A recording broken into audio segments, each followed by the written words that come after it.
اللہ تعالیٰ جب تہجد میں دعا قبول کرنے لگتا ہے تو کچھ خاص نشانیاں ظاہر ہونے لگتی ہیں۔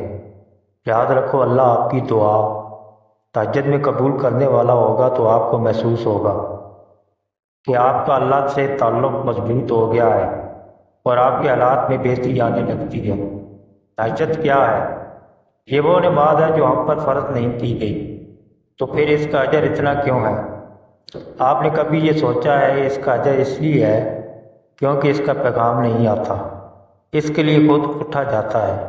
آپ کے دل میں موجود تڑپ آپ کو اٹھاتی ہے، ایسی تڑپ جو گہری نیند سے اٹھا لاتی ہے، جو ہمیں آدھی رات میں اپنی بستر پر سکون سے سونے نہیں دیتی۔ اور اس تڑپ کے ساتھ جب بندہ اپنے رب کے حضور اپنی پیشانی زمین پر رکھتا ہے تو اس کا وہ سجدہ اسے فرش سے عرش پر لے جاتا ہے۔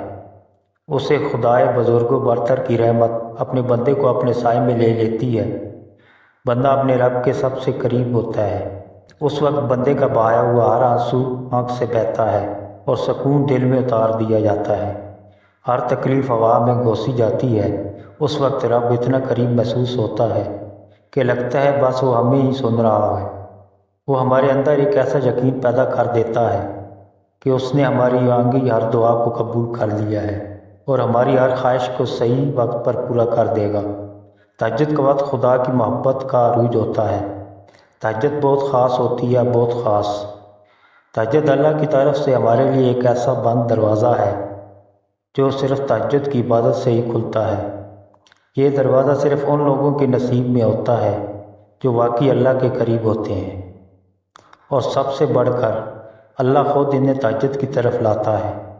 رہتا تو وہ خدا ہر طرف سے ہے، پر تہجد میں خاص سیاہ کالی چادر کے پیچھے رات کی اندھیری میں صرف وہی لوگ اللہ کو دیکھ پاتے ہیں جس نے اللہ سے بے پناہ محبت کی ہو۔ اس وقت اللہ آپ کے درمیان ہونے والی گفتگو، آنسوں سے بھری ہچکیاں، دل میں کی گئی باتوں کی آوازیں صرف اللہ کے سوا اور کوئی نہیں سن پاتا۔ اس وقت تہجد کے سجدے میں نہ تو سر اٹھانے کا دل کرتا ہے اور نہ ہی آسمان سے نظر ہٹانے کا۔ پر اگر ایسا ہو جائے کہ کبھی اسی دوران تمہاری اللہ سے تہجد میں ملاقات ہو جائے اور وہ تمہارے روبرو آ جائے، وہ منظر تمہارے لیے معجزہ سے کم نہیں۔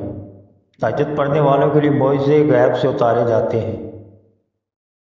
رات کی تاریکیوں میں جب کوئی شدت سے اللہ کو پکارتا ہے تو سارے عرش والے اس کی جانب متوجہ ہو جاتے ہیں۔ پھر اللہ فرماتا ہے، کہو کیا مانگتے ہو، کیا فریاد لائے ہو، کہو کیوں رو رہے ہو اے دن بھر مسکرانے والے۔ پھر جب تمہیں اپنی عرضیاں اسے سناتے ہو اور اس کے روبرو سجدے میں گر جاتے ہو تو وہ حکم دیتا ہے ان دعاؤں کی قبولیت کا جن کے خواہ جواب تمہیں لگتا ہے کبھی نہیں آنے والے۔ پھر وہ تم سے کہتا ہے، لو بھر دیا دامن تمہارا، یقین کی جولی پھیلانے والے کن لگ دیا تو گیا ہے۔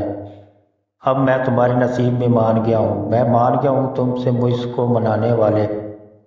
تمہیں لانا تھا مجھ تک یہ امتحان تو بس تھے بہانے، تہجد میں کچھ تو خاص ہے، تبھی میرے اللہ نے اس کو اتنی فضیلت والی عبادت کہا ہے، کچھ تو خاص ہے۔ تبھی اللہ اپنی اس عبادت کے لیے پہلے آسمان پہ آتا ہے۔ کچھ تو خاص ہے، تبھی اللہ کسی کسی کو چنتا ہے، جن کو چن لیتا ہے پھر اس کے لیے معجزے کرتا ہے۔ تمہارا تہجد تک آنا ہی ہماری دعاؤں کی قبولیت کی سب سے بڑی نشانی ہے، پھر تم کیوں اس کی دیری کو اس کا انکار سمجھتے ہو؟ تہجد اللہ کی طرف سے دعوت نامہ ہے۔ جب اللہ کو کسی سے ملاقات کرنی اور بات کرنی ہو تو وہ اسے تہجد کی لگن لگا دیتا ہے۔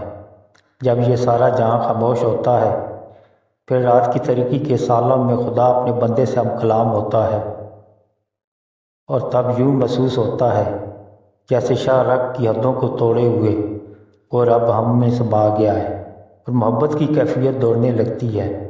پھر میرا رب فرماتا ہے، مانگ مجھ سے میرے بندے، تو نے جو مانگا میں نے تجھے دیا۔ مگر تب اللہ کے سوا کسی کی طلب ہی نہیں رہتی، اور پھر طلب اللہ کی ہو اور وہ نہ ملے تو ایسا ممکن ہی نہیں۔ تہجد کا آغاز انسان سے تو ہو سکتا ہے مگر اختتام صرف اللہ ہے۔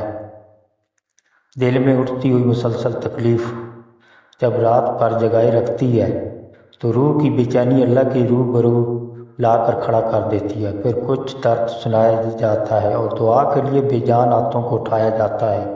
جب سارا غبار باہر نکل آتا ہے تو سکون کی عجیب سی کیفیت طاری ہو جاتی ہے، جیسے سارے دکھ کسی نے اپنے اندر جذب کر کے روح کو آزاد کر دیا ہو۔